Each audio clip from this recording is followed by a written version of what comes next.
Sarah, thank you very much for joining us. Just, I suppose, to set the scene, first of all, you're Director of Historic Houses. What does that role mean to you? I'm very honoured to have been asked to be a member, actually, a director.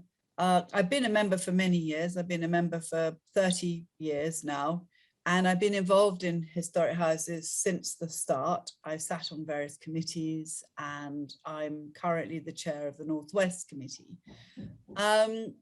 And I think it is a great honour to be asked to be a director, because when you're a director of an organisation, you're very much involved with making sure that it is a viable operation, that it's operationally sound, it's well managed. So you're a support system for the executive, really. And obviously in the last 18 months, that role, along with my other fellow directors, has been very, very important. So what exactly have historic houses done to adapt for these strange times that we're in? Well, obviously, like most people, most companies and organizations, they disperse to work from home. But what they have done, I think really very, very well, is they have embraced modern technology.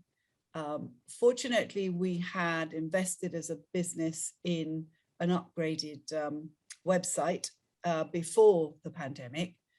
Plus, the previous 2 years, we had invested in marketing in the form of a new marketing manager, director of marketing and business development. And those roles have played a key part in moving the business through the pandemic. Much has gone online. They've done lots and lots of seminars for the benefit of the members. We've been in contact with them and our members constantly. And I think that's been probably game-changing for the historic houses, because it's brought us into the 21st century, unlike the houses we represent, and made us very fit for purpose going forward. Excellent. And so just thinking more broadly, what is it, do you think, that visitors continue to find so fascinating about historic houses? Well, England, of course, has this abundance of historic properties, and they are within the ownership or management of different types of organizations. Historic houses is just one of a number of those organizations. I think that what historic houses has, which is unusual and which visitors really respond to, is they are lived in and owned by real people. You're not trying to emulate history in the form of empty spaces, history being reformed in guided tours by docents. There is a real living presence in these houses. And of course, these houses and their owners are challenged and battling all the sort of things that owners of these houses do. I think people are fascinated by that. And I think the interaction, when you come into a historic property and you start to learn about how a family lives in it, what's happened in the very recent past, what they've got in terms of plans for the future, how they've adapted, it all makes it much more real for the visitor. And that, from my point of view, when I'm doing tours or meeting visitors, you feel they get a sense of, well, I've got it from the horse's mouth. And I think people do respect history hugely, and they factor it into their current lives. I get lots and lots of emails, as I'm sure many other historic house owners do, from people who have relatives. Everybody wants to know where they come from now. So they all want to go onto genealogy.com or whatever it's called, and they want to find out what their ancestors did and where they lived and where they came from. And in so many cases, that leads them back to properties like Combermere, for example. So I get a lot of inquiries, most of which I'm afraid I can't answer because it's so far back. and we don't have those sort of details. But it is something people are really interested in, I think. Where did I come from? What did my ancestors do? You know, why did I start off in England and I'm now living in America, for example? So there is that fascination. And I wonder, whenever you're given house tours, what are some of the most common questions that visitors ask? It's very varied. It could be because if they've come from the local area, a relationship that their family may have had. It could be, for example, at Combermere, as you know, with the video we've done, it's a very complicated and multi-layered building, and it has spanned 800 years. And people are very fascinated by the fact that we've got almost sort of two buildings inside each other. They all want to know if there's a ghost. Everybody wants to know if there's a ghost. And all sorts of the inside stories. They like to hear a little bit of the gossip that went on, the family tragedies, the family sort of peccadillos, who went off with who, and I think that so the questions are very, very varied. I happen to have American family on my grandfather's side, and that's always a question. So how did they get to come into the family, and why are they there, and all that sort of thing. So the questions are very varied, but you know, you answer them really. And when you're explaining the history, people come up with interests that they have, and that will have led them to knowledge, and they're looking at your house with a different perspectives than you will ever have looked at it. And they come out with bits of information that are sometimes really valuable, and can expand your own knowledge of where you live. Excellent. And as you mentioned, we were fortunate enough to come and spend some time at Combermere Abbey, filming earlier this year. Just take us through maybe some of the challenges that you've faced, as so many of us have, as an organisation in those 18 months. Well, the pandemic, of course, rather like foot and mouth, was not expected in any shape or form. And I suppose it, the speed at which we had to basically turn the key and lock up was one of the biggest challenges, because I don't think anybody imagined how long it was going to go on for. You thought, oh, well, we'll do this, and in a couple of months we'll be open again, all normal. But of course, that's not the case. That's not what it was like. And so the challenges was sort of this roller coaster ride of being told to lock down, then you could open up a bit, then you could lock down, and then different sectors in the public realm being treated differently. And that has been the biggest challenge. I know from not just from myself, but from many of my colleagues and friends who have historic properties, we've all diversified in the past 20 years to keep up with to keep up with revenue streams that have been taking advantage of what we've got at these places. And like so many, we do a multiple group of businesses running not just holiday accommodation in listed buildings, but we have weddings, events, you know, obviously we're a farming operation here too. And I suppose the real challenge was keeping your staff. How were we going to keep them? They certainly were all furloughed, as many as possible. How are you going to keep the place ticking over? And that relied on a very small team staying with us. But you want your staff there when everything opens up to keep going as a business. So you have to keep that team spirit going.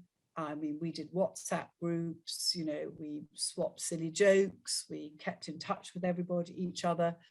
And I think the biggest challenge, of course, was cash flow. Your cash flow just dried up. So you were looking at, you know, what were you going to do to maintain it looking reasonable, not deteriorating, so people thought that it was going back towards dereliction, and also keeping people's spirits up. So all of those things were really challenging, and keeping the word out, getting the word out that you were still around, because the future was going to be around the corner. So you had to just make sure people knew that you were still here. And of course, having reopened, I wonder, did you make any changes to adapt for a more domestic or more of a family audience? Well, what we were lucky at Combermere was we have this sort of dual diversification, in that we have a very nice group of holiday accommodation in one of our listed buildings. And then we have obviously this wedding venue. The holiday accommodation was on 2 occasions during lockdown able to open up ahead of time. And people were desperate to go away, as you could imagine. And they'd be living cooped up. They wanted to go away. They wanted to get some fresh air. They wanted the privacy. They also wanted the confidence to go somewhere that wasn't so crowded, wasn't too busy. And that's what we have at Combermere. We have lots of space for people to enjoy. And we, like many other places, became totally booked up. I mean, very quickly, as soon as we could. That was fantastic. That was really helpful. And of course, we are now open, and now luckily opened completely. But in the case of weddings, it was a lurch from one thing to the other. Oh yes, you could have 30, then you could have 40, then you couldn't have this, and then you could have something else. So it was the having to be really flexible, but keep the messaging on track. You know, I used my social media. I invested hugely in my social media to keep that voice out there, and to be encouraging to people, and just remind them that we were going to be available and around when they needed us at the end of it all. And I think that worked well for us. And of course, as part of that, you commissioned some new videos covering a number of different topics. What made you decide to go the video route? Well, I think it's very clear that film, photographs, video, the visual has over the last few years become one of the most powerful ways of getting your message across, whether it's a pure sales message, whether it's evoking a historic message or tone to something, but pictures have overtaken words. People don't read so much anymore, but they certainly will watch a video, they'll watch a YouTube clip, they'll watch something which engages visually with them. And so this was a missing link for us. And we had been the recipient and beneficiary of videos done by other people who were very kind. If they'd videoed a wedding or they videoed something that was going on, we'd always be allowed to sort of use a bit of it. But we'd never been able to tell the extraordinary sort of history of the restoration of this property over the last 30 years in a way that we could put the bits that we wanted to put into it. So this was the perfect opportunity. And of course, we were lucky enough to be the recipient of a Cultural Recovery Fund grant because of being historic property. And that gave us the wherewithal in a very challenging time to do it. That was the main reason, get our message across in a form that people would respond to. So that was very much the reason. And I wonder, what would your message or your advice be to other organizations or historic properties who are considering video as a marketing tool? Oh, I would 100% wholeheartedly encourage them to do it. Because it allows you, in the format that we did ours, it allows you to get so much out of film, because you can break it up into different parts for different mediums.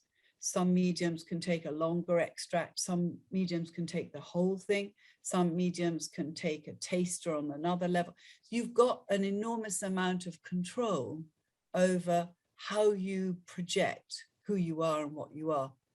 And I think that is so important, because then the public is getting your message, not somebody else's interpretation. Super. Well, Sarah, very finally, and again, thank you for your time again today. I just wonder, what can visitors to Combermere Abbey expect for the remainder of this year and into the next? Well, this year, obviously, we have already opened up to tours. We have changed the season that we would normally do them.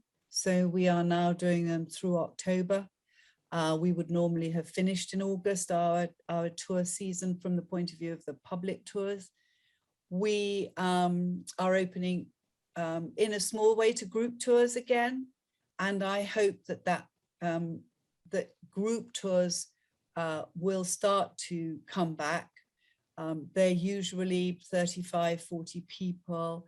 I think people arriving in a bus, they're a little bit nervous maybe still, but people plan ahead. And so I would hope that the 2022 season, people are going to start to think, oh, that would be a nice place to go.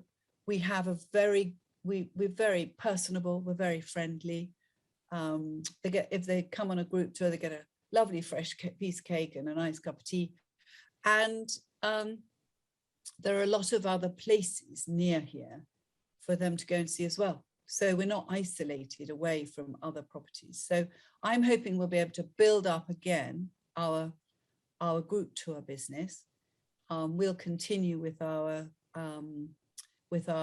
regular tours. And also we do the invitation to view, which Historic Houses promotes. And those are very popular this year. That they've done well for us. And I would continue, I'd hope that we will be able to continue to do that, build on it. And just very, very finally, for any other historic houses that are interested in Historic Houses Association, as it was formerly known, where can they go for more information? Well, definitely at the website, which is www.hha.org. And you can become a member, and becoming a member allows you to get into about 450 of these private houses for free. So it's very well worthwhile, and you get newsletters and information, and they're marvelous now. They do weekly online bulletins. People can learn a lot, and obviously it's a great way for people to combine things on a trip. But it's not very expensive, and you are giving something back to help the heritage in this country survive and thrive, one hopes. Absolutely. Well, Sarah, thank you for all that you do for the sector. And as I say, it's been a real pleasure speaking with you again, and I look forward to visiting again soon. Thank you, John. Thank you.